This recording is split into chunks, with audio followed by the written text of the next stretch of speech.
But in this last season, we are seeing so much fruit. The presence of God is regularly resting in our gatherings, and the worship of heaven truly does happen here, and it's been an incredible experience.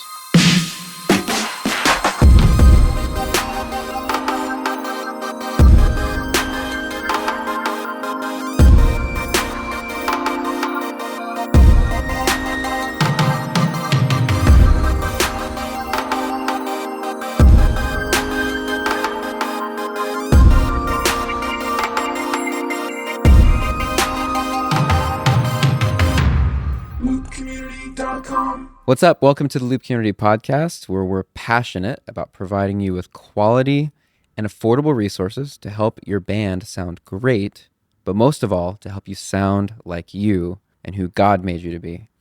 I'm here with my co-host, Derek. How's it going, Derek? It's going good. Hey, Matt.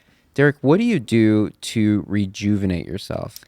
To rejuvenate myself? There's a few things I do. I like to play Xbox. I like to watch sports and just relax, hang out with my wife. Yeah, just kind of not be focused on work 100% of the time, especially when I'm not at work, of course. Right. One of the ways I do that is I actually turn off email notifications when I leave work. Really? That's why you never reply to me after 5 p.m. No, see, I leave some notifications on, so if there is something that I need to respond to, Which I ones? will. Slack, All right. because that's how we communicate a lot. So if there is something, then I can do that. But Yep. emails, not even just work emails. I find like I have a few email addresses. If I have them all on, I'll get 30 spam emails at like 8 at night, and I can't live with notifications. My phone has no notifications. Right. So if I see them, I click them. And that Yep. can really stress me out when I'm trying to fall asleep and I see 10 emails and I'm like, oh, right. I got to go through these. And then I don't want to forget about it. So then I do it. And so I found that just turning them off and then turning them on in the morning just really helps me. I think it would even help during the day to not be, because I feel like I've heard, where people talk about just productivity, Yeah. how much instant notifications can just destroy your productivity. Because, you're Right. working on something, all of a sudden, ding, ding. Yeah. And with Apple, you've got every single device, your watch going ding, your iPad, your iPhone. Yep. Like, just turn off the notifications so you can just focus on what you're doing. Yeah, definitely. I agree with that, though. I also make sure that on, like, Apple, they have, like, the do not disturb thing, and I have it Yeah. scheduled. So, like, there's a setting in there you can turn on scheduled do not disturb. So, like, I think it's Cool. between, like, 10 p.m. and 7 a.m. It's on do not disturb, like, no notifications. Because, you get tons of emails overnight. Right. You're never going to get a restful night's sleep. Right. I also have to be really careful not to, like, when I first wake up, look at my phone, Yep. and you're looking at emails or something, and it's, like, kind of a depressing way to start a day. Yeah, you're stressed out before you even start work. Before I even got So, out of bed, Yeah. What do you do to, like, just keep yourself from, not like you've already burned out and then now you have to recover? Yeah. Because I think, if you're at that place, it's maybe more extreme type things. Right. But what do you do to really keep yourself maybe from burning out, from even getting to that point in the first place? Yeah. I definitely think you have to mix it up with what you do. If you get in the same routine, you can get complacent Yeah. and get stuck a little bit, especially like with work and with like what you do at home. And so I like to switch it up a little bit. Yeah, I mentioned I do fun things like get out of the house, exercise, like Yeah. stuff like that. What do you do, run or? I don't love running, but I like doing different, just exercising either at home or like at a gym or something. Yeah. Just different stuff to stay active and Yeah. makes you a lot happier just to exercise. So, Right. Stuff like That's that. what my wife keeps telling me. She's Yeah. like, we need to get you to run. I love playing basketball a lot. I'm like, can we run to Dairy Queen? Yeah, there you go. Or, I will run if there's a goal. yeah. Or can I run in Fortnite? There you go. Because that's the other thing we do. We do. We play Fortnite. Xbox. yeah. That's a very good way to, like, unplug. Yes. And That is a good way. the interview we have today is with Brandon Grissom, and I know that he also plays Fortnite. That's hilarious. I was messaging with him a couple days ago about that. That's so funny. That is an addicting game. It is for sure. But those kind of things are really helpful, I think, in, like, helping turn off your brain. Yeah. I mean, everybody's different. For me, like, I'm a huge movie junkie. I just love sitting and watching a movie, preferably at a movie theater. Because when I go to a movie theater, I actually turn off my phone. Mm-hmm. And I'm in the theater for, like, 2 hours, dedicated, focused on this movie. Mm-hmm. And I love that you can kind of just immerse yourself in the story. Or even if you're watching a movie at home, it's still the same kind of way, but there's always stuff that could happen. Yeah. Like, Distractions. Yeah, there's just distractions. Yeah. Or you fall asleep. I usually Or you fall fall asleep asleep. at home when I'm watching a movie. Yep. So, That's funny because I actually often fall asleep in a movie theater. oh, I never do. Oh man, what movie did I go see? I think it was like some sort of Transformers movie. And I literally slept the whole movie and then woke up like for the credits. And honestly, it was still money well spent. It was It's a good nap. it was a very good nap. Nice. But I think it is important to find ways to rejuvenate yourself and to do things that will prevent yourself from burnout Yeah. so you don't get to that. And we talk a little bit about that today in my interview with Brandon. Mm-hmm. Brandon Grissom and I used to lead worship together at Willow Creek. All the students at Willow like loved Brandon because I think they just felt very loved by him. And so anyways, this is a great interview with Brandon about worship leading, worship culture, and also we talk a bit about just, keeping your heart in the right place. So I'm excited for everybody to hear it. Here's my interview with Brandon Grissom.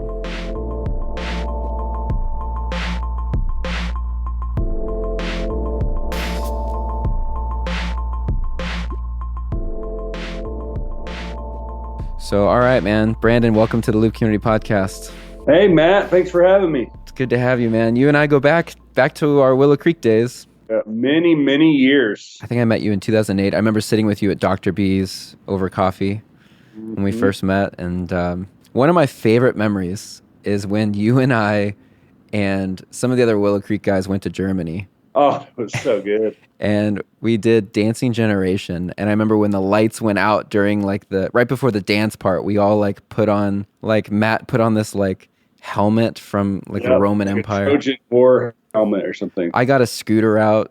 I can't remember what you did. I grabbed a video camera. It was before iPhones filmed everything. So there's video of this, people. I think there's video of that moment on YouTube right now. And we just went crazy. Everyone was dancing all over the place. But do you remember this? Do you remember that in the dancing, a girl in the front row fainted? Oh, yeah. Threw her up on stage in front of me. Exactly. Someone picked her up and put her on stage right in front of you. And you swooped in like a hero and carried her off. Took her backstage. A doctor was in the crowd, came backstage, somehow had an adrenaline shot, stabbed her with it. She woke up, caught her breath, and started crying when she kind of put two and two together. It was one of the craziest things I've ever seen. Dude, that's so unbelievable, man. It really was wild to watch. Man, I thought it'd be really cool to have you on the podcast just to talk about worship leading and what you're doing now with Cherry Hills and just pick your brain about some stuff. So can you just let everybody know, just give us a little background of how you got started leading worship?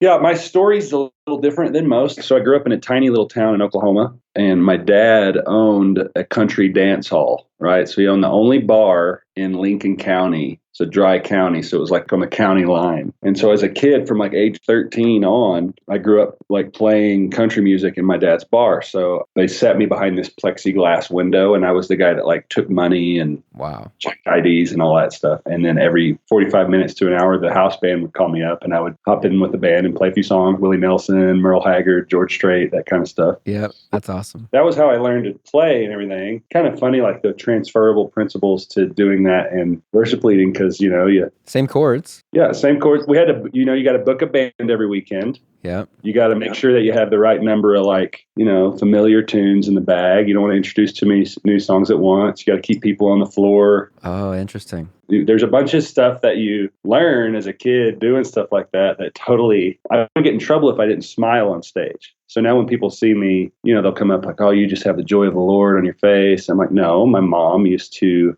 ground me from stuff if I did a performance and didn't smile. Oh, that's so interesting. Yeah, because if anybody's seen you lead worship, they would know that you have this gigantic smile. Doesn't matter what song you're singing.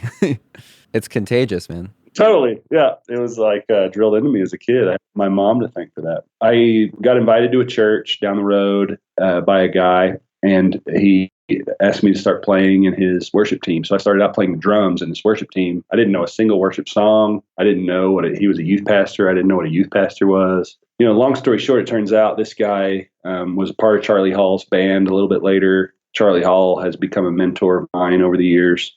But at the time, I didn't know any of that world. And so I kind of got to learn the language of worship under this guy, ended up getting saved, had a really radical conversion experience. Spirit of God moved. I was 15. It was a Methodist youth camp. I mean, it was sort of a mini revival that happened among a lot of Methodist ministries in the South back then. And God did these super miraculous things and things I had never seen before. And he saved me. I came home and I felt like God said on my way home, you have to share the gospel with your family. So I came home, went into the living room, called a family meeting, sat my parents down and my brother and my sister and said, I don't really know how to say this, but Jesus saved me. He loves you. You know, he wants you to give your life to him. I think that you guys need to do this. And, you know, my dad left the room. He was crying, super intense moment. Wow. By the time I graduated high school, my whole family were saved and baptized. You know, my brother still does ministry now with me to this day. He's here with me in Denver. Essentially, the month after I graduated high school, I felt God's call in a ministry, sort of committed my life to him. And then the very next week, I got a phone call from a church in Oklahoma City, and I started leading worship there. So in the course of like 2.5 years, all that happened. And I think this year, like next month, I'll be doing this for like 20 years now. Wow. So that's the whole story in a nutshell. Right. I led worship in college. Yep. At a couple different churches and did a bunch of student events. And then Willow Creek hired me, I think like 3 months. No, it was 3 days after my wife graduated college. We had moved to Willow Creek and we were there for 13 years. 13 years. Yeah. And while you were there, you led worship for junior high, Yeah. high school. Yeah. Pretty much every population. Right. High school, college, and then the main auditorium, like with the adults. Yeah. Yeah. My last 3 years, I was doing the main weekend services. Wow. Yeah. It's my family. I love all those friends I have there. And it was such a sweet season. Yeah. It's a good place. So you've had tons of experience leading worship for all different age groups, you know, from a fifth grader to an adult. What would you say, like, you know, in your 20 years of doing this, like, what would you say is different between leading middle school students, high school students, college students, and adults? Like, do you plan your sets differently for each age group? I think I would say, like, yes, there are some of those, like, nuts and bolts things, like with certain groups that, I mean, when we gather now, we've had a few, you know, several hour long worship and prayer nights, but I don't know that with 12-year-olds, you know, you definitely approach it differently than that. I would say the younger the crowd, the more important the basics become, right? So explaining what songs mean, explaining why we do certain things. Why do we raise our hands? Why do we kneel down before the Lord? Transitions, right? The younger they are, the more distracted they are. You got to think through like how you get from song to song and what types of songs. And you should always be doing those things as a worship leader, but the younger the audience, the younger the congregation, the younger the crowd, the more important those things come. Yeah, I remember when I was leading at Elevate at Willow, it being like a very strong thing that, you know, every set there's like a worship focus moment where you kind of like, hey, okay, here's what this word means. Yes. Or when we sing this sentence, this is what we're saying. So maybe think about this when you sing it, or this is why we raise our hands, or whatever. Yes. Or hey, this is why we turn our cell phones off during worship. Exactly. And, you know, it's just some of those common sense things that you learn. Like, you need like a song bank, right? You need like a bank of songs that are like for this sort of season. These are our tunes. And we're not going to introduce like 2 or 3 new, you know, we're going to think strategically about how we do some of that stuff. And right. My opinion is if you start with, you know, students, you learn a lot of the good habits. Whereas some of my friends that just leading in other venues and then kind of moved into a younger crowd had to learn some things the hard way. So, right. I don't have a kid, but I can imagine, like, you know, when there's like a 5-year-old kid and, you know, they're just asking you question after question, like, what is that? And then you answer and they're like, well, why? And why? Totally. And, totally. All the time. But those are important fundamental things that they carry the rest of their life. Totally. And I would also say what I learned back in those early days is it's a difference between a worship leader and a worship pastor. Like, you want to genuinely connect with and have a love for the people that you're leading. So, you know, you got to get out of the green room and you got to like know people's names. And so what happened over the years, you know, it's like I eventually started like officiating weddings for different students, or, you know, one of my bass players, or that kind of stuff just starts happening. Eventually people follow your leadership because they know you and trust you and you're their pastor, and not because you're some sort of amazing vocalist or musician. Totally. So you've been doing this for 20 years. Like, what would you tell someone to keep from burning out? You know, like, do you ever get tired of, you know, weekend after weekend, you know, because it's so much work? Never get tired.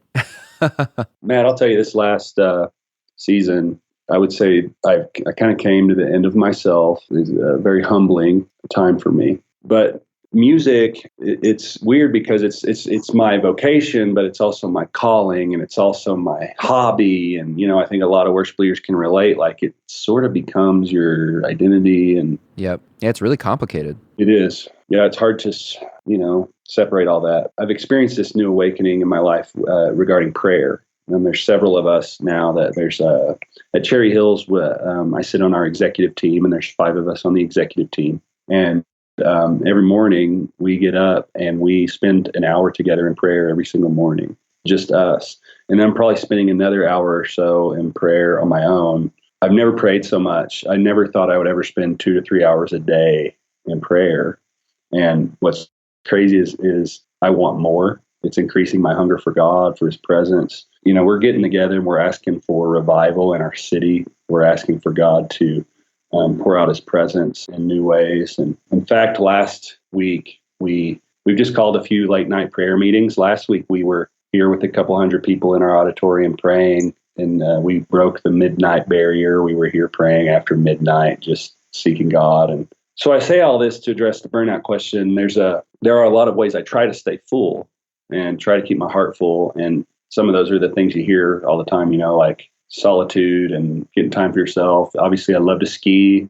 I've been hitting it hard on the slopes all winter. I love to ski. I love the mountains. I love to hike. I love to run. I lift. But this past year, it sounds kind of easy to say prayer, but I'm spending like way more time with the Lord this year than I ever have. And I feel more energized. I feel like the ideas are coming quicker. Songwriting, like, man, I don't ever want to leave this place. I feel like I'm plugged into this sort of creative source. And, I sit down with a couple of notes jotted down from a prayer time. I go into my studio and I have a new song in like 45 minutes. And it used to be this laborious, I just feel like the Lord's giving me this stuff, and it's incredible. So I don't know if that answers your question super well, but abiding in the Lord. Totally. I am the vine, you're the branches. Right. Remain in me and I in you. All that stuff. That's what I'm learning. What brought you there, do you think? Like, was it a book or? I lost my father about 6 years ago in an accident. He had me when he was really young. He was only like 50 years old, I think, on the dot when he died. Set me on this sort of new course of just trying to grieve that and figure that out and wrestle with meaning of life and why God lets these things happen. And sort of the place I landed there was that life is a mixture of what I call pain and promise. The pain of now, war, disease, crime, death, racism, political division. That's the pain in one hand. The promise is in the other hand. Someday there will be no more war, no more political division, no more disease, no more racism.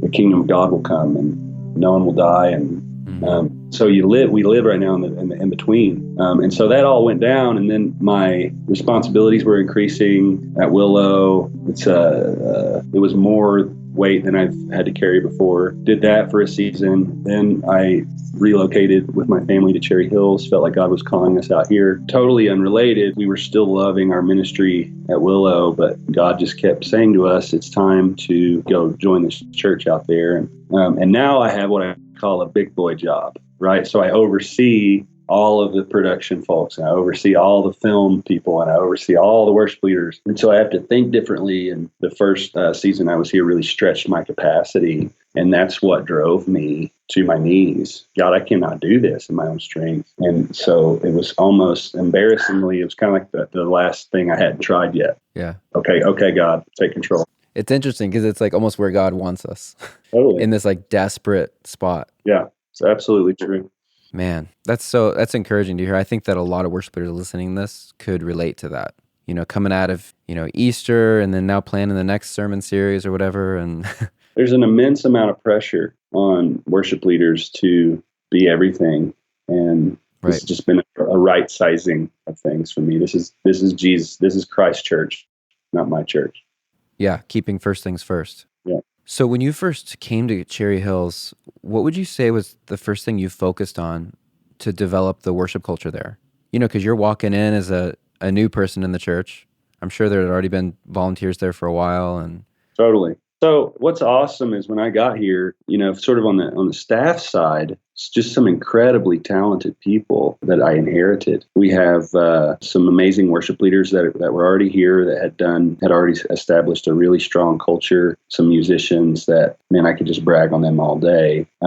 So when I came in, it was, our senior pastor had been here for a few years, and he had sort of taken the church from another guy who started the church who had been here for decades. So there was already some sort of stuff happening, some new culture. And so when I came in, I was trying to be patient and just kind of learn the culture. But some sort of practical stuff that we did right away is I wanted to get our audio stuff figured out. We installed the L Acoustics PA system. We did a classic shootout. We brought in several audio companies into the auditorium. We listened to their stuff and really felt like the L Acoustics fit our room well. And then we hired an audio guy that I really adore to come in. So we started getting some of that stuff settled. We started to write together with our worship team. We started to try to find our identity, our sound. We started to pay attention to what God was doing in our community and write songs that reflected what God was doing in our community. And what's really a gift in all of this is Shane Farmer. He's our senior pastor.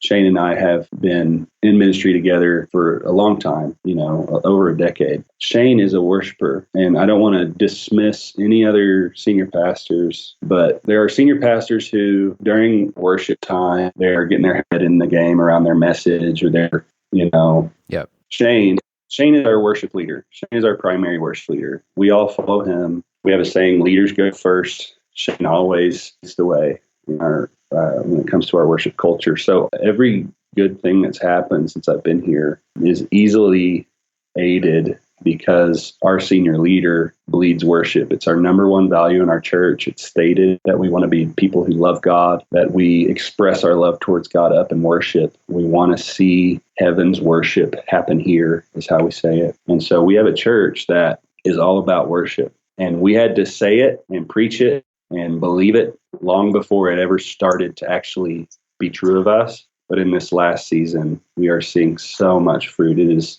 the presence of God is regularly resting in our gatherings, and the worship of heaven truly does happen here. And it's just been an incredible experience. Yeah, that's so awesome, man.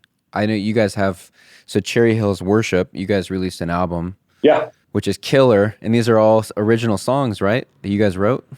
Yeah, thank you so much. Yeah, they're all original tunes, and it was our sort of first foray into it. We did this quickly. We tracked everything in 3 days. Many of the songs on the record, we hadn't actually gotten a chance to try out with the congregation yet. My longtime friend, Phil Shaw, and Phil, he ended up producing it, and just super happy with this first foray into this. And I learned a lot too, and I'm looking forward to the next time. What's one of the main things you would do differently if you could?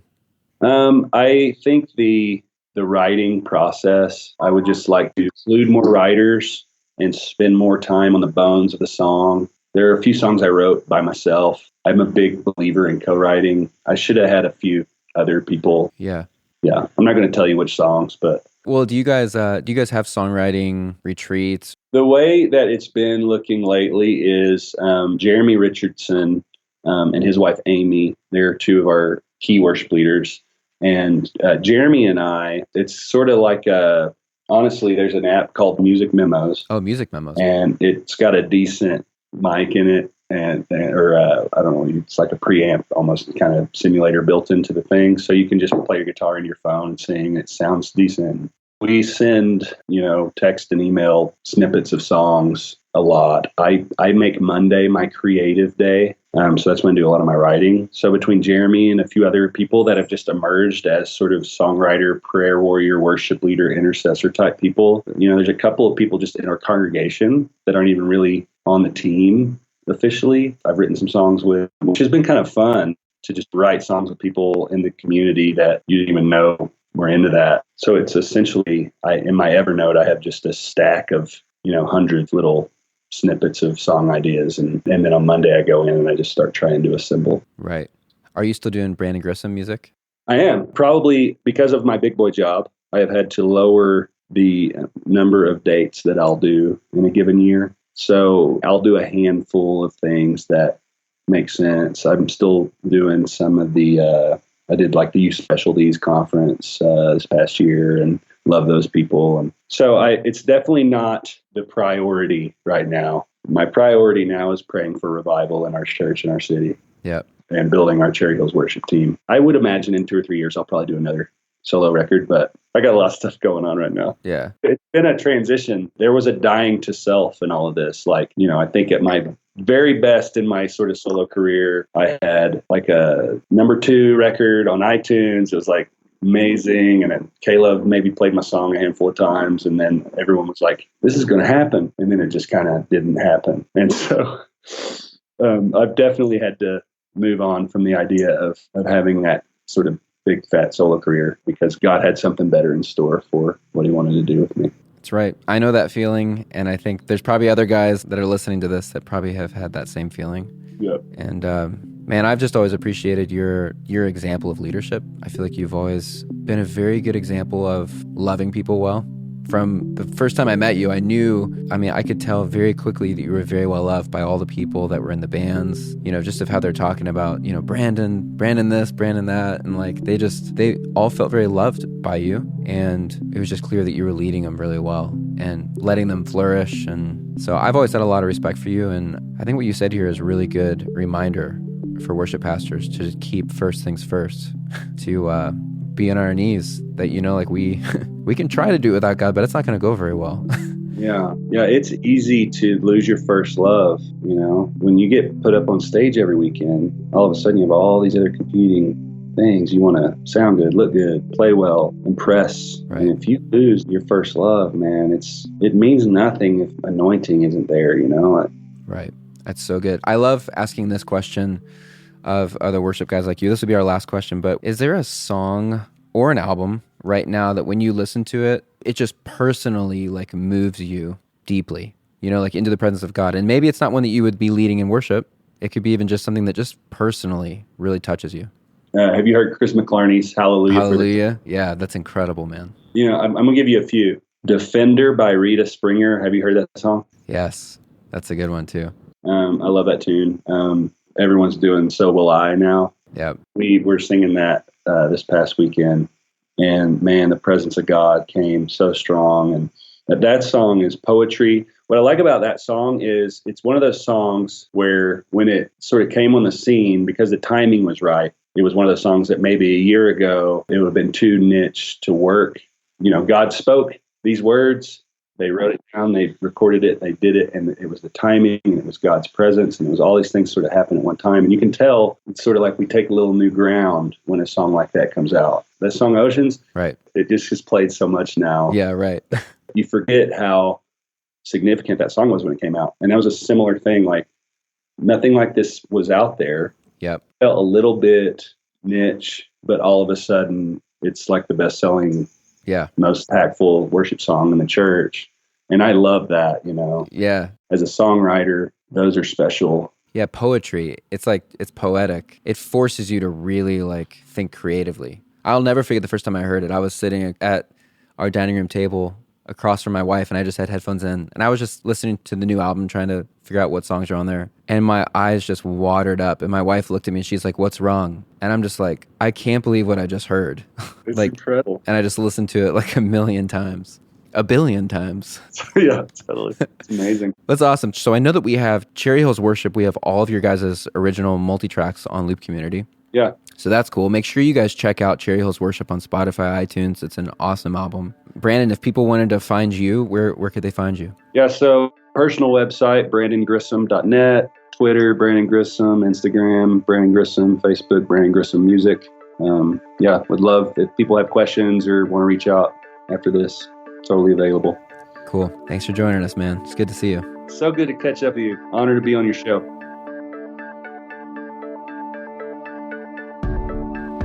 Hey community, our featured producer for this month is Ryan King. Ryan is a worship leader and creative director at Church of the Highlands in North Alabama.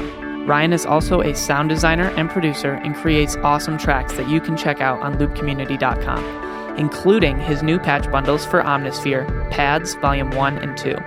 Let's hear from him now. Hey guys, my name is Ryan King, and I'm the keyboard instructor over at worshipartistry.com. Over the past 20 years, I've done a variety of things, including being a keyboard player for artists such as Big Daddy Weave, Don Moen, and many others. I've also been a worship pastor as well as an MD, and the one thing that I've done probably more than all of that is that I've been a developer. When I'm not cranking out a new tutorial over at Worship Artistry, I'm creating patches and stems for Loop Community. And I'm excited that I get to partner with a company like Loop Community to provide quality resources that help build the church and invest in the kingdom. I am LC. Thanks, Ryan. Now let's hear the track he created for 1,000 Tongues by Vertical Worship.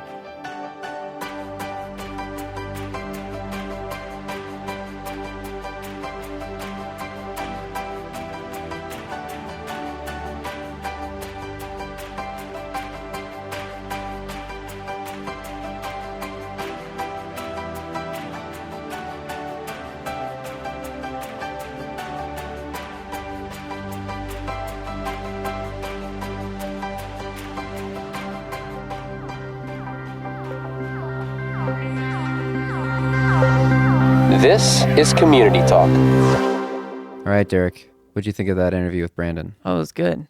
He sounds awesome. I haven't met him, but seems like a great guy.